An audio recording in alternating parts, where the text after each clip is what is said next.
Good evening, everybody, and welcome to Carving It Up Live right here on Facebook Live, YouTube, and Twitter. As always, I'm Bryson Carver.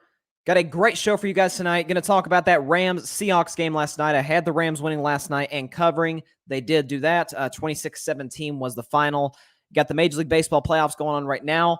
Got 4 games today, including my Red Sox hoping to rebound from a tough loss to the Rays last night, 5-zip. Had multiple runs in scoring position and had a guy steal home. Very talented guy by the name of Randy Arozarena, who's going to be a heck of a player for a very long time. But also going to talk, we're going to briefly talk about the Kyrie Irving situation because there's a lot more not coming out necessarily, but as the story develops, it gets more and more interesting as we're now only 11 days away from the start of the 2021-2022 NBA season. And at the end of the show, as I always do on Fridays, this is what makes Friday shows during the NFL season what they are.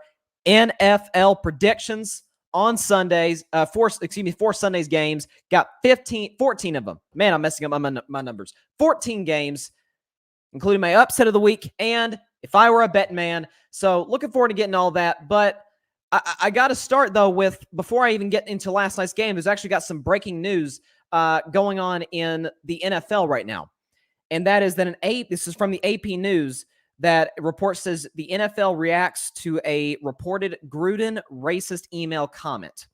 So according to the AP News, a Wall Street Journal story noted that Gruden, then working for ESPN, now coach of the Las Vegas Raiders, referred in a racist way to DeMaurice Smith's facial features.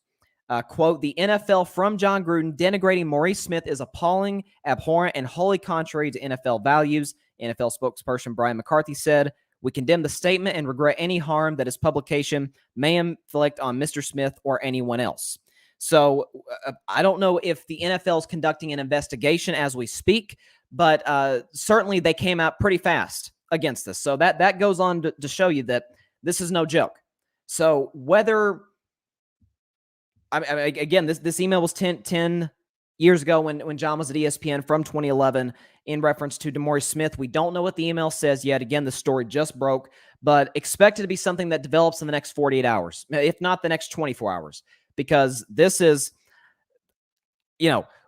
we've heard rumors about things happening, and then it comes in pretty fast. I mean, think about the Urban Meyer situation, which I talked about in length on yesterday's show. If you missed that, you can go watch yesterday's episode on YouTube or wherever you listen to your podcasts. But you see how these stories develop very fast in today's, social media 2021 world that we live in. So this is definitely concerning without a question for the Raiders, who are off to a 3-1 start. Only game they lost this season thus far was to the Chargers, who are very good, obviously. So this is something that's going to develop over the next 24 to 48 hours. Again, we don't know much. It says that Gruden's comment in the email to then Washington football team president Bruce Allen came during the 2011 lockout of the players by the NFL. Gruden told the newspaper he was angry about the lockout during labor negotiations and he didn't trust the direction the union was taken. He also apologized for the mark that the journal noted. So... yes. All right, so that's all we got right now. The NFL is, as far as we know, they are investigating this right now. Got a comment here from student of the game 225. It says very disappointed in Coach Gruden. Yeah, it is disappointing. I mean that's where I'd use. It just said it talked about his facial features. Again, we have no idea what it said, but it cannot be good whatsoever if the NFL came out that quickly. Like usually you hear a rumor about somebody said this or somebody said that, and the NFL is usually, and it has gotten criticism for this, usually a pretty measured league. And so they usually take their time on this stuff. Look how long the Ezekiel Elliott thing took, right? And Zeke didn't even commit the crime, but it still took a year for them to make the final decision on whether he gets suspended or not. Look at Deshaun Watson. We got a case going on right now. Look at the whole Deshaun Watson situation where the NFL is waiting for this to play out legally. Now, this isn't a legal issue, but it is certainly a bad look for Gruden. The NFL student of the game 225 says, whatever the reasoning excuse, he should be fired. The league is predominantly African-American. He coached African-American players. He should be terminated. And that's That's the decision the Raiders are going to have to make pretty fast here. Because if this email is true, and again, this is a good source, the NFL came out quickly against this. This is something that the Raiders are going to have to act on pretty quickly. And so I think the number one question at this point is, will he be fired before the Raiders' next game, which I'm going to predict in just a second that they were playing against the Chicago Bears? That's the question now, because do the players really want to follow a guy who said something of this nature? I mean, that's the tough situation that the Raiders organization as a whole is in. Was Mark Davis, the owner of the Raiders, was he aware of this type of behavior from John Gruden? Was he aware of anything of this nature? I don't know. So that's the tough thing about it is we don't know a ton right now. We just know that as far as we know right now, John Gruden used a racist comment about NFL Players Association leader DeMaurice Smith in an email 10 years ago. Apparently, it was reacting to the lockout of 2011, obviously. So this is not good. This is a bad thing. So it reminds me, Lord, hope it's not this bad, but it reminds me a little bit of the Donald Sterling thing, right? Remember, we'd heard rumors back in 2014 that Donald Sterling had said some things, and people at that time kind of figured that Donald Sterling was capable of that type of language. But then the video comes out, and it's like, okay, this guy's got to go. He's got to leave right now. And the Clippers and the NBA, not the Clippers, they didn't have any power. He was the owner. But Adam Silver, really his first big move as the new commissioner of the NBA, swiftly, he's gone. Okay, he is banned for life from the National Basketball Association, and he rightfully got a lot of praise for it. And so, do the Raiders act this quickly? Does the NFL have any power? So, Barry Grant Jr., my man, All Even Podcast, if they didn't release that wide receiver for the Eagles, they are not going to fire Gruden. He deserves the right to speak on the matter, and we'll see what happens. The receiver you're referring to, I think, is Riley Cooper. And for those of you that don't know, back in, I think, either 2013 or 2014, I think it was 2014. Riley Cooper, wide receiver for the Eagles, white guy. He's at a Kenny Chesney concert, and he's using the N-word multiple times toward an usher at the concert. He's clearly had too much to drink. I mean, he's all this racist behavior, and all the Eagles did was pretty much just sent him home. And this was during training camp, by the way. So as I heard an Eagles player from that team, Emmanuel Acho, say, we were kind of ticked off about it that you sent a guy home for for this behavior. You're actually giving him a break. So in a way, you're almost kind of rewarding him. Like, he doesn't have to practice as hard as us guys, right? So that's kind of how a lot of Eagles players viewed that, and I think he should have absolutely been cut. You can't have a guy in the locker room who, I mean, let's be honest. If you're using that word constantly, I think it's pretty easy to say you could be described or identified as a racist. There's no question about it. So, yeah, I mean, I'm interested to see what John Gruden says. I'm interested to see what Mark Davis, the owner, says, what Mike Mayock, the general manager, says. And man, it's a bad look for the Raiders. No question. It's a bad look for the NFL. So again, it's new. We got to see how it plays out, but we'll see. Student of the Game 225 says, Roger Goodell has always been known as a strict and punishing commissioner since the day he took over from Paul Tagliabue. If Gruden isn't punished, I'll be upset, since Pac-Man and Greg Hardy were. Yeah, I mean, the Pac-Man Jones situation was interesting, to say the least. I don't think, certainly after we all know about the Greg Hardy situation, right?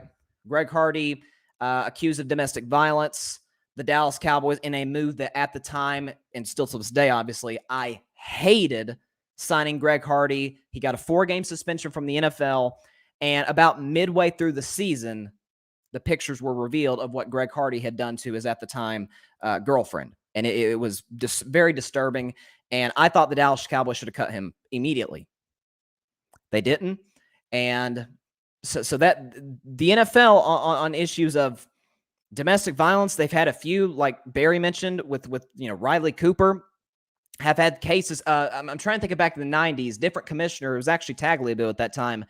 Was it, I'm trying to remember the Broncos linebacker, if I'm not mistaken, who spit in the face of a Raiders, or it was a Raiders or a 49ers wide receiver, Bill Romanowski. That's who it was. Bill Romanowski, who did that. And it was not reacted too well by his Broncos teammates. And they actually went on to win the Super Bowl that year. So, that's certainly interesting. Barry says, I can tell you that Gruden did not use the N-word. It was something that was bad. Yes. That was bad. Yes. He deserves a right to explain himself and apologize publicly. Yeah. And I think the complicated thing about that too is, it is something that happened 10 years ago. And so it's hard to really tell, has this person changed their behavior, right? Have they evolved as a human being? I don't know enough about John. I've never met the man. I have no idea in that regard about John Gruden, but it is a developing situation. Student of the game 225, Ray Rice, Kareem Hunt, Myles Garrett. Racism is just as bad as anyone else. I group it all the same. Yeah. And then that's the thing. It's how will the NFL act? They had their spokesperson come out, strongly condemn it, but how does the commissioner react? Because we all know Roger Goodell gets paid a lot of money, way more than any player to make these decisions. So, in the day, as our former president Harry Truman once said, the buck stops here, and the buck stops at the desk of Roger Goodell, and frankly at the feet of John Gruden right now, because he's certainly gonna have to answer for this. But it is a developing situation, and we'll see where it goes from here. All right. So aside from the unfortunate breaking news, let's talk about last night's game between the Los Angeles Rams and the Seattle Seahawks. The outcome wasn't shocking. I had Rams by 10. They won by 9. They were favored, I think, -3. So they were road favorites going into a game at Seattle, which, as I said on the show yesterday, once upon a time used to be, you just didn't win in Seattle. They went like 2 or 3 years without losing a home game.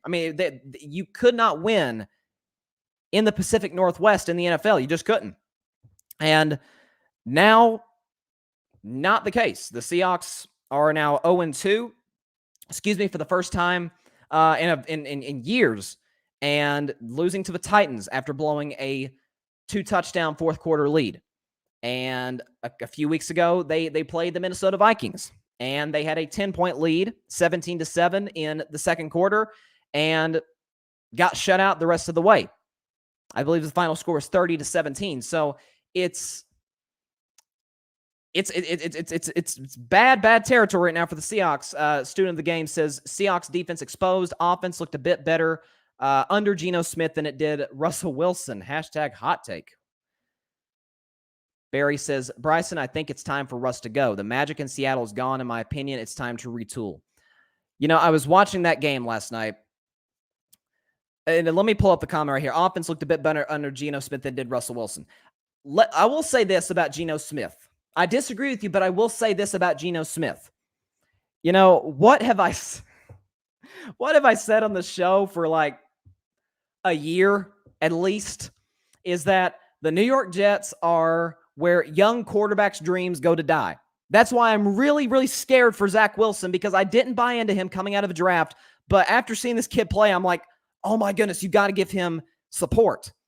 And we'll see how that turns out. But they didn't give a very talented quarterback in Darnold support. They didn't give Mark Sanchez the greatest support in the world as they started to lose players after those back-to-back AFC championship games and helping him develop as a true franchise quarterback. Gino Smith is one of the guys I mentioned.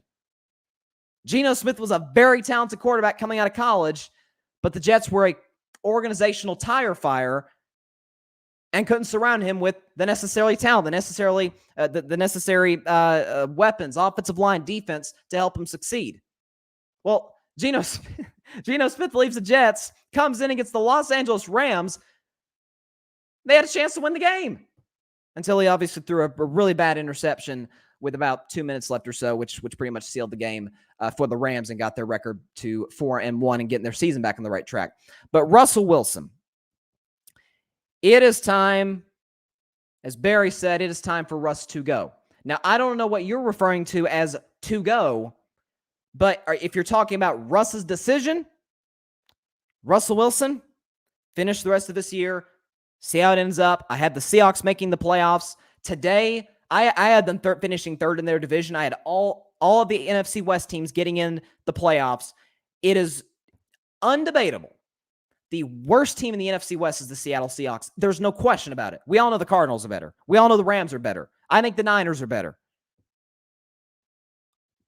The Seahawks receiving core is good. Tyler Lockett, DK Metcalf, talented receivers. But they could not run the ball whatsoever last night. Couldn't do it. Offensive line, awful. Dwayne Brown is done. He's an old left tackle who Seattle should not have repaid, and they did. The defense is a wreck. The days of the Legion of Boom have long passed us. Jamal Adams is a great player. To me, I get he's disgruntled. I get he wants a new contract. I understand that. He's a young kid. He should want to get paid. But you got to use that money to go get other players to help bolster your defense. You let KJ Wright go for no reason, which, I mean, that made no sense to me. Just let KJ Wright walk. They've let other guys walk. And so Barry says, yes, his decision. Okay, just wanted to be 100% clear about that. Student of the game, 225. Offense has great pieces. Lockett explosive. Metcalf is great. Carson is a dud, though. Thing with Carson is he can't stay healthy. I mean, this has become a consistent thing for Chris Carson. He has shown an inability to stay healthy throughout an entire season. And I get it. Look, running backs, what do we know about them? They're the one position in the National Football League that is not protected. Quarterbacks, we all know, are protected. Receivers are. Linemen are. Defense is. Kickers and punters are. The running back's the one position of football that it is not protected. Outside of a face mask call, that's it. So that's I get that, but you know, let's think about Ezekiel Elliott, for example. Zeke is one of the most physical running backs in all of football. He's missed one game due to injury. One. And this is now his sixth season. So that's kind of where I'm at with Carson. At some point, it's your body that is not reacting well. Student of the game says they're going to need to have a better backup than Alex Collins and Rashad Penny. Alex Collins is a guy that I liked out of college at Arkansas. I actually saw him play a game against my Tennessee Vols. He's a nice running back, not great. And Rashad Penny was a terrible first-round pick a few years ago by the Seahawks. When they needed more offensive line help, they drafted a running back, which they didn't need. So I think it transitions now to Pete Carroll. Now, Pete Carroll is a worse version of Andy Reid. And let me explain that, because y'all know I love Andy Reid. I think Andy Reid is one of the 3 or 4 greatest offensive coaches ever. For multiple reasons. Don't have time to get into it today. Not Eric Reid. Andy Reid, my number one issue with him, and I think everybody's number one issue with Andy Reid, his teams are never disciplined. I mean, the playoffs, they just commit dumb mistakes, right? Remember a few years ago, AFC Championship game against the Patriots, Tom Brady throws the game-ending interception. Game's over. Chiefs are going to the Super Bowl, except Dee Ford was offsides. And he didn't jump either. Like, he was just already offsides when he lined up in a 3-point stance.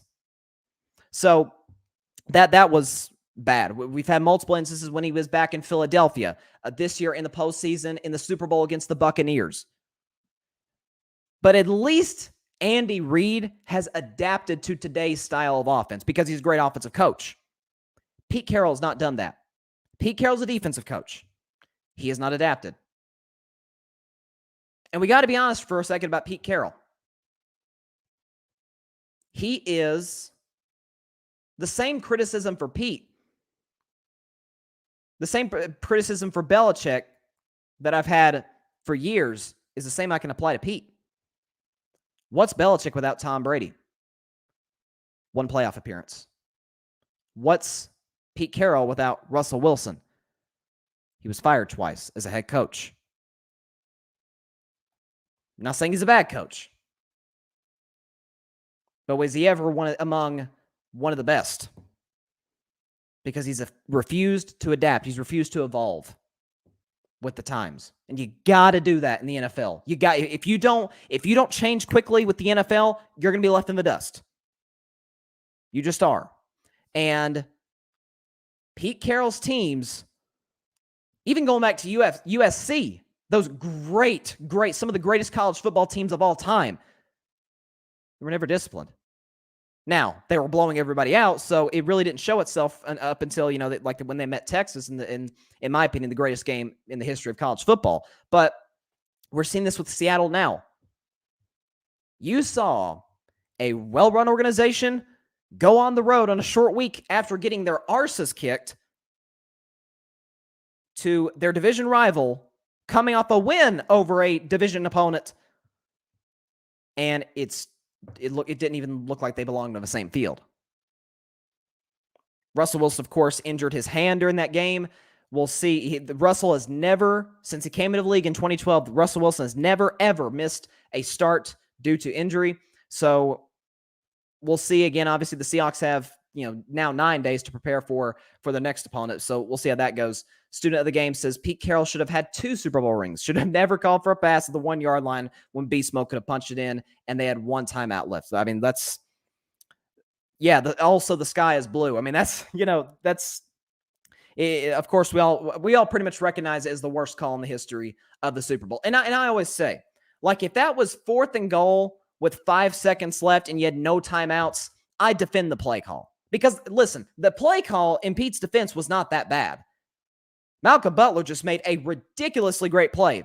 Made a great jump on the football, intercepted it, game over. Tom Brady wins his 4th ring. But the play call was pretty good. But you got a 2nd and goal from the 1. You got Marshawn Lynch, who had like 1,600 rush yards. We know what he is once you get inside the 5-yard line. He's, who's going to stop him? So, yeah, I mean, I think Chris Collinsworth, who, along with Al Michaels, broadcast the game, Chris Collinsworth said, if I lose the Super Bowl because Marshawn Lynch can't get it in from the 1, so be it. But I don't know. There's rumors did Pete want Russell to be the MVP, so Marshawn, who we all know was never great with the media, so he doesn't have to deal with all this media attention. I don't know. I'm not a conspiracy theory guy, but who knows? But Russell Wilson he's got to get out of there. He's got to leave. We saw this offseason making noise about, I need more protection for the offensive line. Right? I need help. Especially in this division, the NFC West, when the Cardinals get better and better and better every year since they drafted Kyler Murray, with the Rams being the first-class NFL organization that they are, good at virtually every position. The Niners, the same can be said outside of pretty much they have an uncertainty at quarterback right now, although I think they have the future in Trey Lance. And then you have Seattle, who has good players offensively, right? Tyler Lockett, DK Metcalf are excellent wide receivers. Tyler Lockett's one of my fantasy receivers. But outside of that, defense is terrible. I mean, it's awful. It was bad last year. I had the Seahawks winning 12 games just because of Russell Wilson. I don't see them. Let's see, they played 5 games. I don't exactly see the Seahawks going 12-2 in their next, or not 12-2, 10-2 in their next 12 games. I'm sorry, I just don't see it. Not in that division. So they're in trouble. They're in some serious trouble. And when Russell Wilson sees Tom Brady leaving an organization that wouldn't give him support, and in his first year winning the Super Bowl, when he sees Aaron Rodgers, who we all know is out the door in Green Bay after this year, Aaron, now the rumors are Aaron's going to Pittsburgh, right? And if he goes to Pittsburgh, look at the help that he'd have there. I mean, really, the Steelers are a quarterback away from being a Super Bowl contender. So, and we all know, how about Aaron Rodgers for you? So, Russ is gone. Russell Wilson's going to leave. He should leave, and he's going to leave, in my opinion. All right, before I get into my NFL predictions for Week 5, I want to talk a little bit about Kyrie Irving, who is certainly never a dull figure, certainly never a shortage of topics, basketball-wise and non-basketball-wise, and more times than not, it's the latter with him. Kyrie Irving, for the first time thus far, is one of the first NBA players that will not, if I'm not mistaken, might be the first NBA player that will not be allowed to play in a game or be allowed to enter the arena because he has not gotten the COVID-19 vaccine, right? And so he can't go into the arena. Now, it's a preseason game. It means nothing. So it's not news if Kyrie Irving plays or doesn't play. But right now, the Nets, and guys, I said this earlier this year. I think I even had Barry on the show talking about it. I would trade Kyrie Irving. You've got Kevin Durant, who is unquestionably one of the two best players in the world. I think he's second behind Giannis. We can argue that another day. But Kevin Durant is all-time great. We can all agree about that. James Harden, for all my frustrations with him in the playoffs, stays healthy more times than not, is durable. You know he's going to be there. You know he's committed to the game of basketball. Kyrie Irving, you have no idea night to night where he's going to be. No idea. And for those who say, well, what about somebody like a Dennis Rodman? Dennis Rodman, you didn't know sometimes if he was going to be at the arena or not. We saw in The Last Dance, he took like 48 hours off to go to Vegas, right? We remember, I think it was episode 3. But Dennis Rodman, more times than not, was healthy. So that's the thing with Kyrie. You don't know where he's going to be. He may just not play. Like, he may just flat out not show up to the arena. And if he does, he's got an injury history. He's had some serious injuries in his NBA career. I don't even think Kyrie is 30 yet, and he's already had the injuries. You know, he's just a weird dude off the court.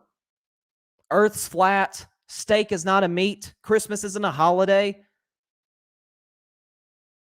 I mean, I read to you last week what Kyrie believes about the COVID-19 vaccine. I don't even feel like repeating it. It was so weird. The Nets have a headache on their hands. Take the ibuprofen. Get him out of the building.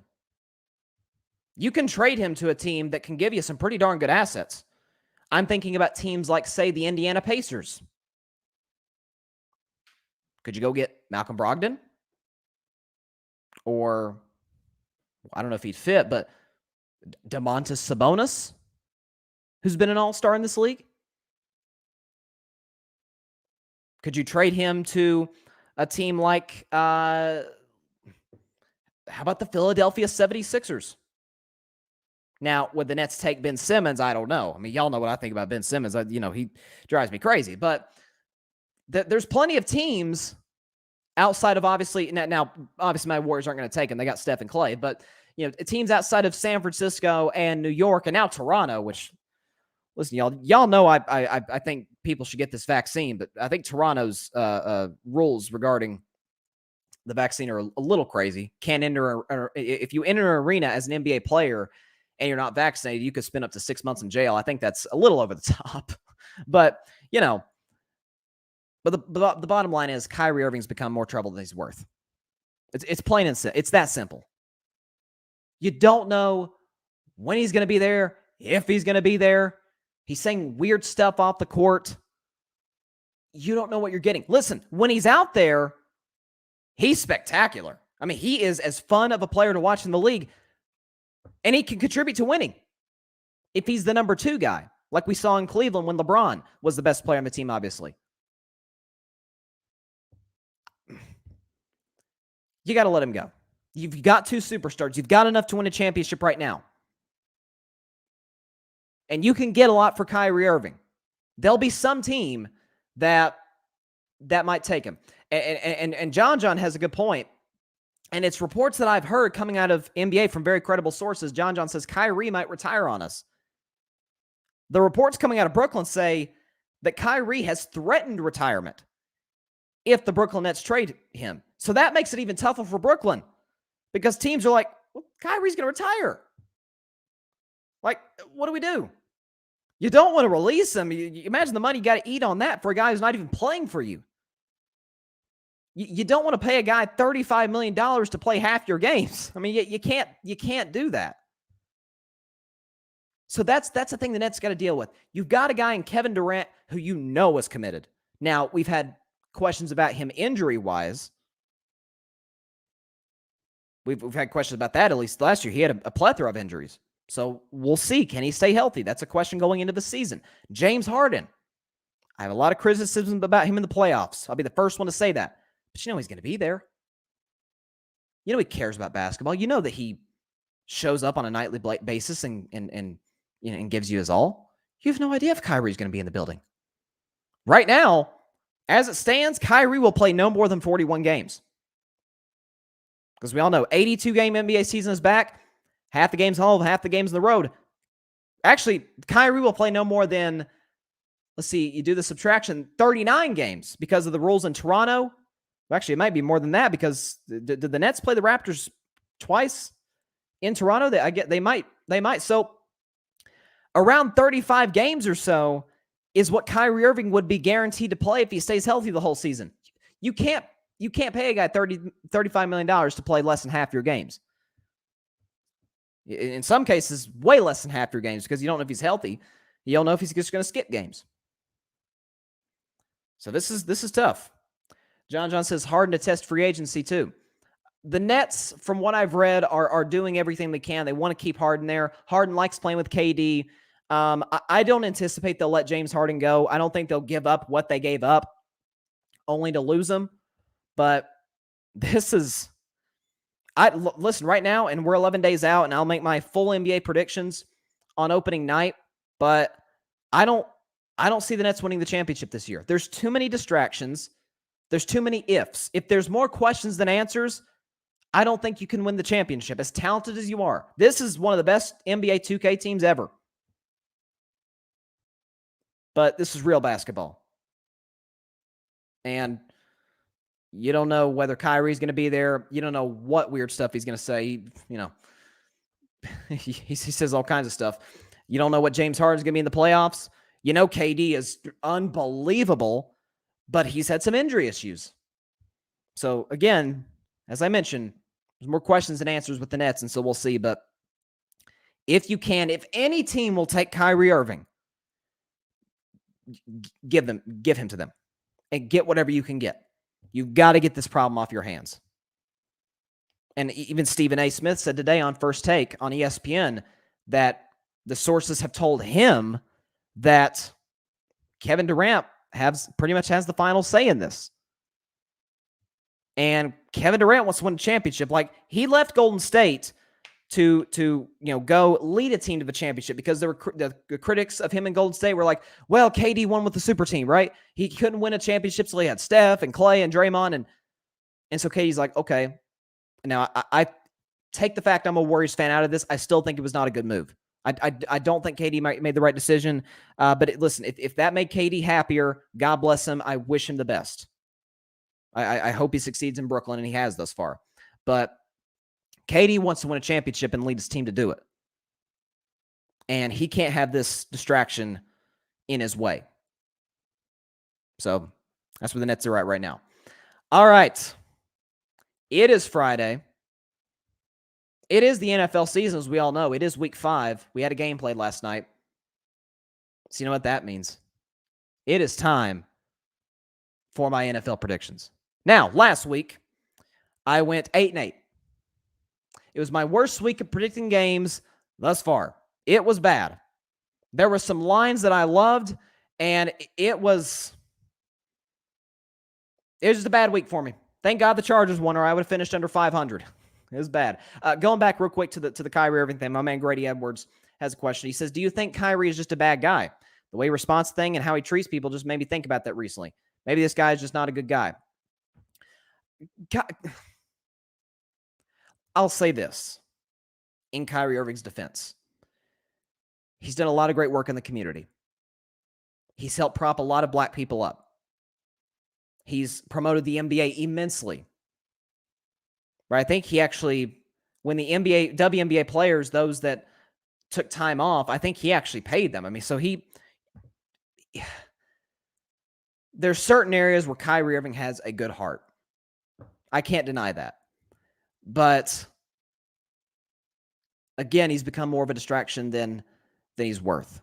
And so, look, I totally respect the things that he's done in his personal, in the community, but the things that he said, the fact that you have no idea whether he's going to be there. He's of course predictably not getting the shot.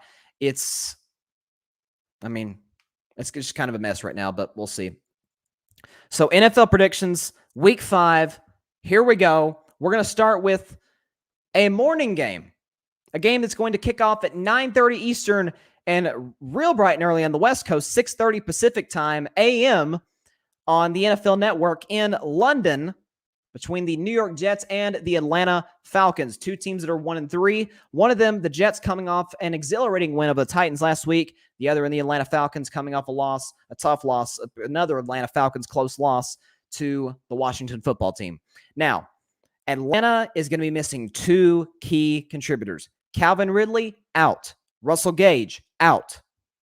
So Matt Ryan's going to be without his 2 top receivers. So that's a big, big blow to Atlanta's offense.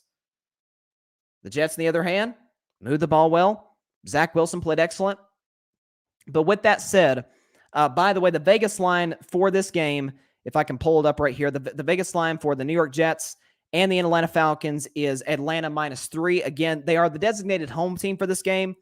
I don't know if the getting 3 points necessarily factors for Sunday morning's game, just because of the fact that, it's in London, it's not in Atlanta. But with that said, I'm going to take the Atlanta Falcons to cover the spread and win this game 28-23, and here's why. I believe Sunday is the Kyle Pitts game.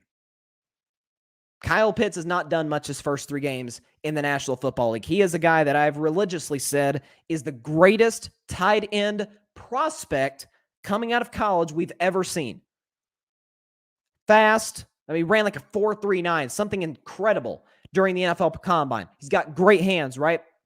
He's a physical receiver. He can go up and make tough plays. He can make guys miss. He is or was a cheat code at the University of Florida. Thus far, he's been kind of quiet. And so with the top 2 receivers out, this is his moment to shine. Against a Jets defense that is not very good, this is the Kyle Pitts game. Mark it, put it down. Atlanta Falcons win and cover the spread 28-23. So let's talk about a really interesting one. You got the Green Bay Packers taking on the Cincinnati Bengals. Both teams are 3-1. Packers, of course, we all know, lost that embarrassing game to the Saints on opening day, have reeled off 3 straight. And the Bengals won a close one against the Vikings, lost to the Bears. That was kind of an ugly one when they were just, going back and forth between Andy Dalton and Justin Fields. And the Bengals still lost that game, but they rebounded. They beat the Steelers on the road. And then on last Thursday, they barely beat the Jaguars. And so for the Bengals, I look at them a lot like I looked at the Denver Broncos last week. The Broncos were 3-0. They got a home game against a team we all know is good, the Baltimore Ravens. And it's like, okay, look, if Denver beats Baltimore, they're for real. I'm taking them seriously. They, of course, did not. Baltimore controlled that game the whole way through. Lamar made some amazing throws, and Denver kind of showed themselves to be somewhat of a 3-0 fraud. In this case, the Cincinnati Bengals, that's kind of the way I look at them this week. If they win, I'm taking the Bengals for real. They're 4-1. I had them winning 4 or 5 games total this season. So they could get to 4-1, beating Aaron Rodgers. Okay, you'll get your respect. But even though they're at home, the Packers rightfully are a 3-point road favorite. And so with that said, I believe the Green Bay Packers cover the spread and win this game 34-28. Green Bay wins 34-28 because, look, they run the football. The Bengals aren't great at stopping the run, at least against good teams. And Green Bay's defense, albeit missing Jair Alexander, I think that's going to be one of the reasons this game will be close. Jamar Chase will have a big game. Got good receivers like Tyler Boyd. Cincinnati has a really good tight end, and Joe Burrow has played outstanding the first 4 games. But this is Aaron Rodgers. This is the Green Bay Packers. This is a team that has made back-to-back NFC championship games. And so with that said, I believe the Packers are going to win this game, cover the 3-point spread, win 34-28. to 28. Sticking in the NFC North, got an NFC North matchup between the Detroit Lions, the Detroit kneecap biters, and the Minnesota Vikings. Now, Minnesota's coming off an ugly loss to the Cleveland Browns. Not that the Vikings got blown out, but they lost 14-7. So the defense played well. Baker Mayfield was awful, and still Minnesota managed 7 points. Now they're going against a Lions defense that is atrocious, a Lions offense that is atrocious, and I'm going to take the Minnesota Vikings, who are favored in this game, -9. So Vegas loves Minnesota in this game. I love them too. I think they win this game 37-22. I hate to remind everybody, Jared Goff is now 0-11 without Sean McVay. That's just reality. He's a nice quarterback. I think he's a starter. But without arguably the best offensive coach in football, he's winless. He's going to Minnesota. Lions were embarrassingly bad last week on the road against another division rival, the Chicago Bears. Minnesota, while I don't believe they're a playoff team, and I do think they've showed us that thus far, I do believe that they will win this game. The Vikings will, 37-22. We've got another matchup between a 3-1 team and a 1-3 team. You've got the Denver Broncos taking on the Pittsburgh Steelers. This is an interesting one because all indications are that Teddy Bridgewater will get the start. That's what we're hearing out of Denver. Teddy Bridgewater will start for the Broncos on Sunday against the Pittsburgh Steelers. Now, thus far, Big Ben has been terrible. I've said on this show multiple times, I'll say it again, he's done. This is his last year. 4 touchdowns and 4 picks in 3 games. That's not going to get it done. The Steelers are 3-7 in their last 10 games dating back to last season. It seems like a long time ago that they started 11-0. However, they're at home. How long will Teddy Bridgewater last? If he doesn't make it, you got Drew Lock, who's a turnover machine, who is inaccurate. And so with that said, I think the Steelers are going to cause a couple of turnovers. I can't see them losing to Denver at home. So I'll give the Steelers a win. They're well coached. I don't think Denver is. Pittsburgh wins this game 27-17. Steelers are only favored by 1 by Las Vegas. So Vegas, likes Denver to if not win, at least bring this game down to the wire. That's kind of where they're at. John says, should Pittsburgh tank for a quarterback? I don't think so, John, because the thing with this upcoming quarterback draft is that you got 2 guys, a kid out of North Carolina. It reminds me, ironically, of another North Carolina quarterback, Mitch Trubisky. I don't see it. I don't see franchise quarterback over there. And then, Spencer Rattler out of Oklahoma, who is my pick this preseason to win the Heisman. He's not impressed me at all. The dude's got Lincoln Riley, albeit the second year being under Lincoln Riley, and has not showed anything. He's played well, but has he played number 1 overall pick in the 2022 NFL draft well? No, he has not. This is a defense-loaded draft coming up, and Pittsburgh's already really good on defense. They got TJ Watt, who some people thought should have won Defensive Player of the Year over Aaron Donald last year. You got Minkah Fitzpatrick, who's an amazing safety. You've got a great linebacking core, good secondary. So the thing with the Steelers is I feel like they're a quarterback away, and I think they need to see what they can get now and go after Aaron Rodgers in free agency. That's what I think they should do. But we'll see. I don't think they're going to tank, though. The Steelers don't seem to me like a franchise that would tank. All right, let's go to the Tampa Bay Buccaneers hosting the Miami Dolphins. Now, believe it or not, ladies and gentlemen, this is a game going into the season that I thought Tampa Bay had a chance to lose going into the season because I thought Tua could maybe make a positive step forward and at least give Tampa Bay a run for their money, right? It's a short flight from Miami to Tampa. The Buccaneers coming off of 2 tough games against the Rams and against the Patriots, 2 hard-fought games. One they lost, one they won. And now they're at home. There's a little bit of a letdown. Miami's quarterback situation is dire. Tua's hurt again, and Jacoby Brissett is good, but he's not a franchise quarterback. And so with that said, with the spread being -10, spread's -10, the Vegas loves the Bucs. I also love the Bucs, 38-21. The one thing I will say, though, about Tampa Bay's defense, it is not even close to what it was last year. I don't know what's happened. They brought everybody back. They still got Todd Bowles, one of the best defensive coordinators in all of football. But they haven't been the same as they were last year, certainly last postseason. And so with that said, I got Tampa Bay winning, going to 4-1. Dolphins dropping to 1-4. I had Miami getting in the playoffs. Look, listen, if they win Sunday, maybe they have a shot. But man, as good as the AFC, as it's getting much more better. I don't see it. I don't see them going to Tampa. Buccaneers' first home game in 3 weeks. They're going to be ready to go. And I think that defense is going to play motivated, make some plays, get some turnovers, and Tampa Bay will win this game 38-21. Let's go to the New Orleans Saints taking on the Washington football team. This is a line that's very tight. This is one of the lines that surprised me a little bit. Vegas likes the Saints on the road -2.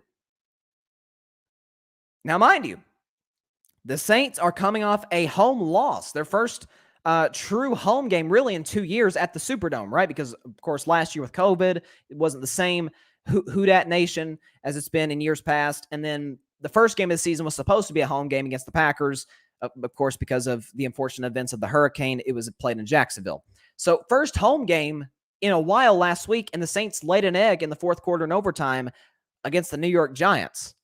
Washington, on the other hand, played Atlanta close the whole game, and finally Taylor Heineke made a great play at the end to J.D. McKissick. Risky play, but hey, it worked. It scored a touchdown, and Washington won that football game.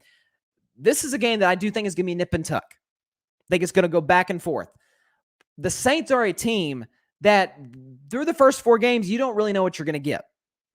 They looked like the best team in the NFL against the Packers, just totally overwhelmed Aaron Rodgers. Defensively, Green Bay couldn't get a stop to save their lives against Jameis Winston and company. But then week 2, they get shut down by a great Panthers defense. And then week 3, they go on the road against a great New England defense and play well. And then last week, they go against a Giants football team that isn't very good, and they lose at home. So you don't know what you're getting from the Saints on a week-to-week basis. That's why I thought the -2 spread for the Saints on the road was somewhat surprising. And so with that said, I'm going to take the Washington football team to win this game 31-20. Again, one of the bigger shocks, I'd say one of my 3 or 4 big just stunners this season was Washington's defense.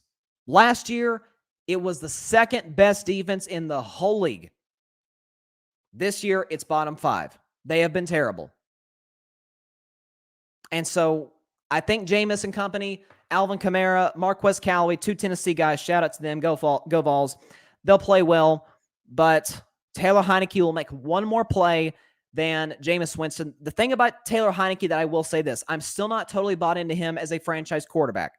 But as I said after week 1 when Washington lost to the Chargers, when Ryan Fitzpatrick got hurt, I said, look, I like Ryan Fitzpatrick.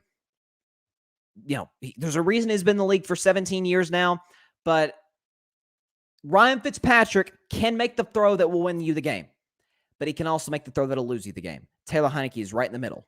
He's kind of in that Tyrod Taylor group, which it's a good group to be in. He's not going to make that mistake. You're like, what are you doing, Taylor? But he's also not going to make that throw where you're like, whoa, Taylor, right? So I think Jameis Winston is kind of in that same group with Fitzpatrick. I think at the end of the day, Jameis will make more mistakes than Taylor Heineke does, and Washington will get to a winning record for the first time in how long? I mean, last year they won the division. When's the last time Washington had a winning record? Week 1 last year when they beat the Eagles? So it's been a minute, but Washington will win this game 31-30 in a close one. Let's go to the Philadelphia Eagles and the Carolina Panthers. Another line that is a real head-scratcher. At home, the Carolina Panthers are favored only -3.5. So Vegas is that close to making this one a pick'em. Philadelphia looked excellent in week 1 against the Atlanta Falcons. Since then, they've been anemic offensively. Outside of last week when they're going against the Kansas City Chiefs, one of, if not the worst defense in football.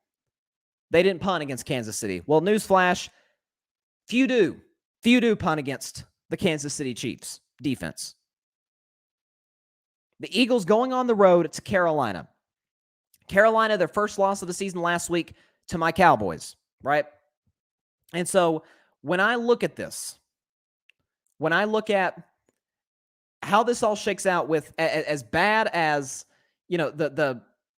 as bad as Philadelphia's defense has been, as great as Carolina's defense has been, I think that the Eagles win this one. Excuse me, I think the Panthers win this one easily. Put up the score right now. I got the Carolina Panthers winning this game 29-17. Panthers 29-17. They cover the spread easily. I'm not sold on Jalen Hurts as a franchise quarterback. I'm just not. Thus far, outside of one game, Carolina's defense has been outstanding. They've been the number one defense in all football. At least they were going into last week when they ran into one of the best offenses in the NFL. And what do we know? This whole defenses win championships thing, that's nice. You need at least a good defense to win a Super Bowl, but you got to have the offense to sustain it. And that's what happened to the Panthers last week. The Cowboys just pretty much ramrodded them the second half. And so the Panthers coming back at home against a bad team, the Eagles, they'll win easily 29-17. Let's go to one I briefly talked about yesterday because of the controversies with one of the other team's head coach. Tennessee Titans, Jacksonville Jaguars. I believe, I'm going to go and say it point blank because I said it yesterday. This will be Urban Meyer's last game as an NFL head coach. Only 5 games in, I get it, but he's officially lost the locker room because reports from Michael Silver of the NFL Network came out this week saying that Jaguars players actually told him this. An unnamed Jacksonville Jaguars player told him that players laughed at Urban Meyer's apology. They've said that he's lost the locker room. It has reached a, quote, crisis point in Jacksonville. The owner is not happy. It's a mess with Jacksonville right now. And so with that said, the Titans coming off a brutal loss last week, a really tough one against the New York Jets, in which Tannehill didn't play well. He was missing both Julio Jones and A.J. Brown. I think Tennessee's going to come this week. By the way, they are favored -4.5 on the road. I think the Titans win this one easily. Derrick Henry has a field day on that Jaguars defense, and the Titans win this game 41-23. 41-23. And look, Jacksonville will be 0-5 at this point. Urban Meyer will have had, yet another controversy. I don't think he can survive that for much longer if he wants to be with this franchise in the long term. And so with that said, I'm going to take the Titans to win this game. Derrick Henry will rush for 200 yards. I'm going to go and say right now, Derrick Henry's going to rush for 200 yards. And the Jacksonville Jaguars will get blown out by the Titans. Let's go to a game that I anticipate being another blowout. New England Patriots, Houston Texans. New England is a road favorite, -9. To me, this is an easy one because the Patriots defense, you all know me. Patriots are not making the playoffs. They're just not. Not because they're 1-3 thus far, but they don't have a franchise quarterback. Stop it with the Mac Jones hype. They don't have a good receiving core. Offensive line is good, not great. Head coach, I have serious questions about. I'll say this about the Patriots, though. Defense, legit. That defense is no joke. They gave Tampa Bay's offense, which can score on anybody, all they can handle. Tom Brady was under constant duress all night long. Matthew Judon was their best free agency signing. Coming from the Baltimore Ravens last year, I'm not real sure why the Ravens let him go, especially to New England. And he's been excellent. He flashed on the TV screen. He was played excellent against that Tampa Bay offensive line. And so with that said, I think this is an easy one. Going against a rookie quarterback in Houston, this one won't be close. I'm going to take the New England Patriots to win this game 34-16. 34-16. They'll force I'll say they'll force 3 turnovers. They'll force 3 turnovers off of Davis Mills, who is not ready yet, didn't love coming out of the draft. I actually liked him more than Mac Jones, but he's in an impossible situation.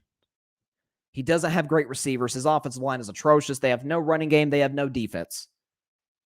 That's not a recipe for success in the National Football League. We all know that. And so the Patriots will win this game easily and get back on the winning track 34-16 over a Houston Texans team that I have winning a grand total of 2 games this season. It's a bad football team. Frankly, it's a bad organization. Let's go to one that is now, wow. After the breaking news that came out an hour ago about the head coach that I discussed for about 12 minutes or so to start the show, the Chicago Bears and the Las Vegas Raiders. Let's start on a lighter note for just a second. The Bears have named earlier this week, finally, Justin Fields, Matt Nagy said, is our starter for the rest of the season, even when Andy Dalton is healthy and ready to go. And my thing was, he's ready to play. This isn't like Trey Lance, and I'll get to Trey Lance in just a second, obviously, predicting the Niners game against the Cardinals. This isn't a situation where you're like, is Fields really ready to go? And you say, his first start against the Browns, it was awful. And he played terrible. The whole Bears offense was anemic. Have you seen what the Browns defense has done to teams this season? Dominated them. Myles Garrett, defensive. Right now, I think Trayvon Diggs is Defensive Player of the Year with my Cowboys, but Myles Garrett's right in that group because I predicted Myles Garrett to be Defensive Player of the Year before the season started. And he's a one-man wrecking crew. And so that's why the Bears struggled as bad as they did in Fields' first start. He played a little better last week, albeit against a bad Lions team. He's going into Vegas, who now, all of a sudden, in the blink of an eye, has a big, big controversy with their head coach. Because, as I mentioned, the email that has surfaced, at least within NFL circles, in the NFL, one of the NFL spokespeople came out and completely condemned what John Gruden said about DeMaurice Smith. So the Raiders are in a tough position. I think the Raiders, regardless of John Gruden is in the stadium or not, I think they're going to come out inspired. I think they're going to come out a little bit ticked off. And I've got, by the way, the spread for this game, I forgot to mention, is -5.5 at home. First loss of the season. I'm going to take the Las Vegas Raiders to win this game in what will certainly be an emotional game, considering what has happened thus far in the last hour or so, last 2 hours. Raiders will win this game 32-21 in Justin Fields' third career start and his first start since being named the full-time QB1 for the Bears. But I'm not quite as confident in that prediction as I was an hour and a half ago. I don't have much reason to be, frankly. John just says, let's go Jets. Yeah, I predicted your Jets earlier. I think you're about to get a good dose for the Falcons, a bad dose for Jets fans and Jets players. You're about to get a tough dose of Kyle Pitts. This is the Kyle Pitts game. No Calvin Ridley, no Russell Gage. I think the Jets will play him close, but the Falcons won 28-23.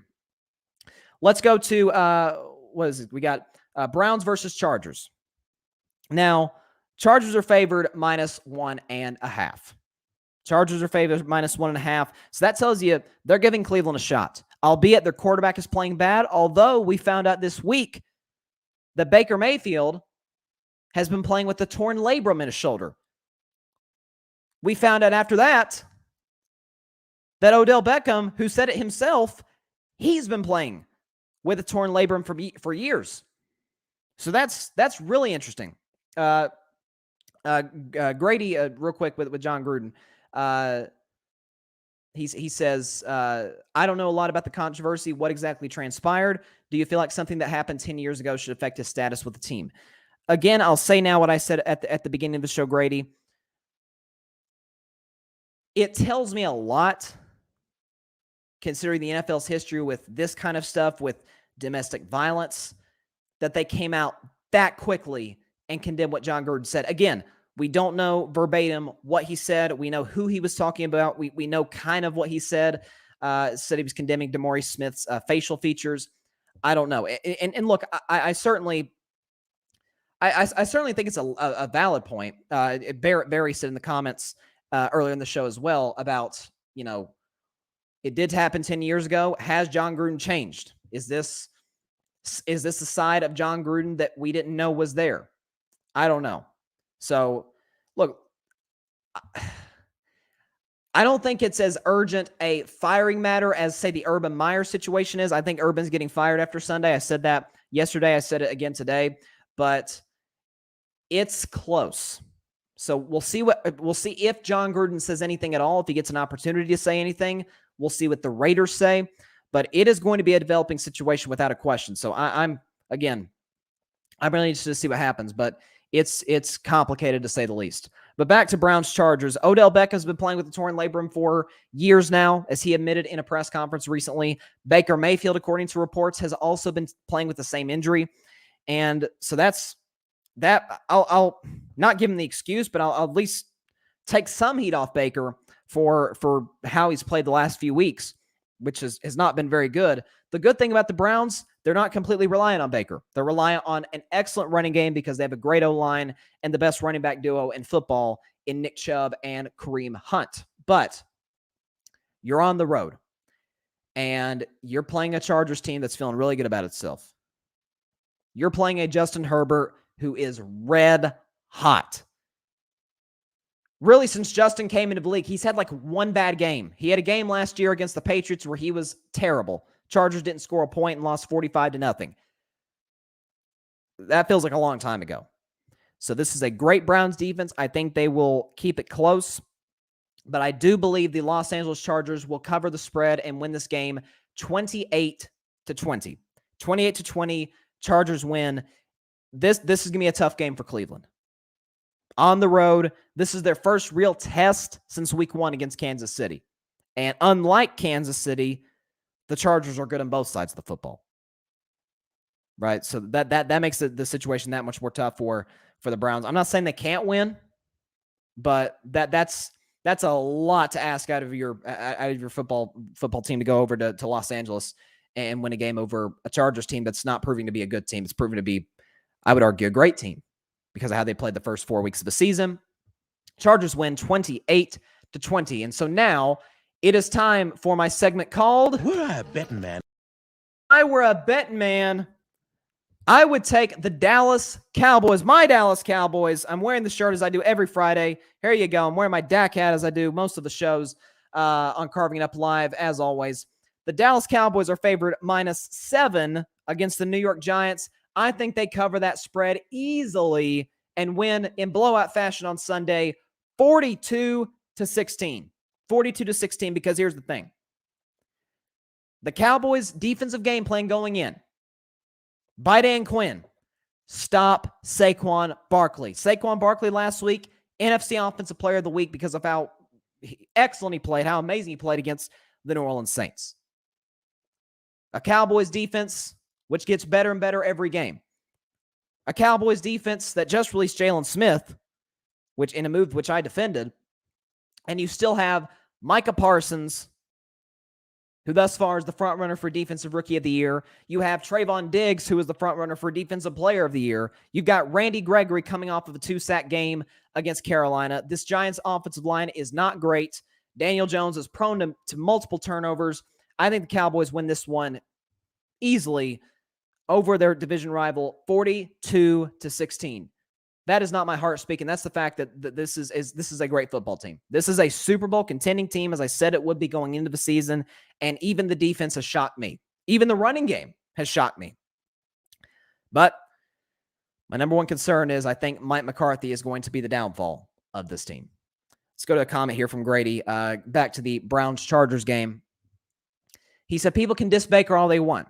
I'd rather have him have the quarterback issue they've had for 20 to 25 seasons. Man is playing for a contract, though, so he does need to step it up. I think it's kind of the I'm trying to think of a player in this group. I can't think of one. But with Baker Mayfield right now, what are the expectations you have of him? Do you have the number 1 overall pick expectations, which I think it's fair to say he has not lived up to that?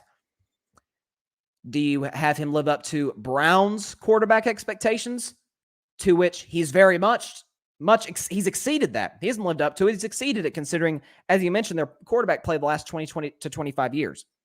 But I'm in favor of the Browns keeping Baker Mayfield. Just depends on the price, because you've got a great team around him. The defense is better than I thought it'd be. Even with as great as Myles Garrett is, that Browns defense has been unbelievable. The offensive line is top 5 in the league. The running back duo is the best in the league. You've got Jarvis Landry. You've got, Hooper. You got Njoku. You've got Higgins. You've got some weapons offensively. And Baker has not shown an ability to be able. I don't want him to do it every game. I don't want any quarterback, Patrick Mahomes, Tom Brady, none of them, to have to put a team on their back every single game. I don't think you can win a Super Bowl that way. But occasionally, if the running game isn't as good, if the defense is having an off game, if there's a few injuries to your offensive line, I think if you're going to pay a guy $35 to $40 million, he needs to be capable of carrying your team on any given day, if that were to be the case. And I just don't think Baker has proven to be that type of guy.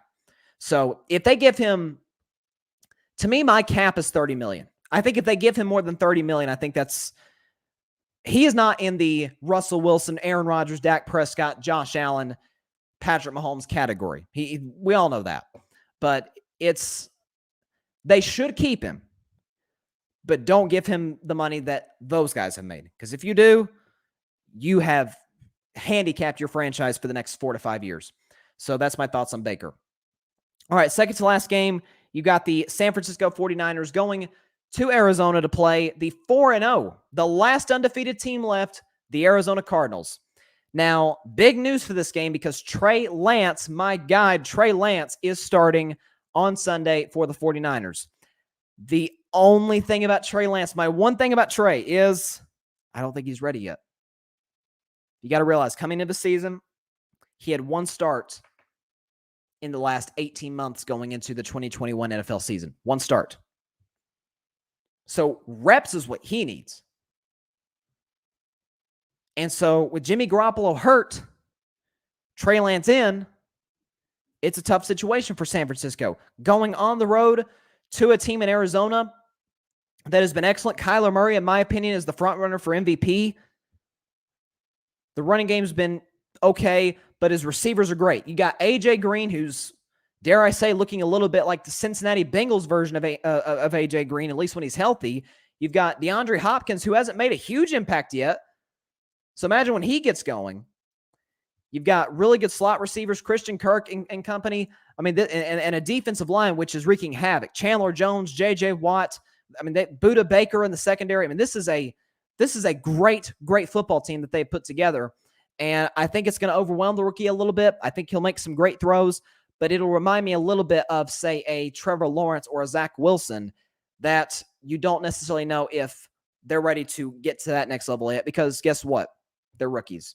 Trey Lance is 21 years old. He's not ready to, as great as the 49ers roster is, Trey Lance, for two reasons, doesn't have many reps, and two, he's a rookie. He's not ready to live the 49ers on his shoulders to being a championship team yet. And so with that said, line is -5.5 Cardinals. I believe they cover it, and they win this game 30-23. 30-23 Cardinals, final score. I think, again, Trey makes some good throws. He may make a mistake or two, and that will ultimately be the difference. Kyler Murray will have yet another big game on a Niners defense that hasn't looked great thus far this season. I thought it'd have a bounce-back year with some of their guys coming back healthy, but that has not been the case. All right.